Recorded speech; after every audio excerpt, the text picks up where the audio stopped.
ഏതെങ്കിലും പോലീസ് സ്റ്റേഷനിലോ ഏതെങ്കിലും വില്ലേജ് ഓഫീസിലോ ഏതെങ്കിലും കോടതിയിലോ അല്ലെന്നുണ്ടെങ്കിൽ സെക്രട്ടേറിയറ്റിലോ ഇരിക്കുന്ന ഒരു ഉദ്യോഗസ്ഥനോ അത് കൈകാര്യം ചെയ്യുന്ന ഒരാളിന് എൻ്റെ മുന്നേ വന്നിരിക്കുന്ന ഈ ആള് പ്രജയല്ല പൗരനാണെന്ന് തോന്നിയിട്ടുണ്ടാവും.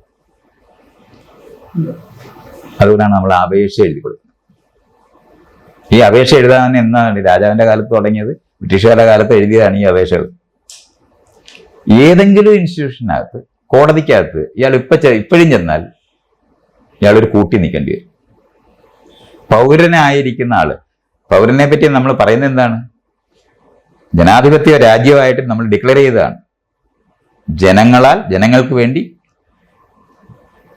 സംവിധാനം ഉണ്ടാക്കിയിരിക്കുന്നതാണ് ജനാധിപത്യം എന്ന് നമ്മൾ പറയുന്നത്. പരമാധികാരി എന്ന് പറയുന്നത് ജനങ്ങളാണ്.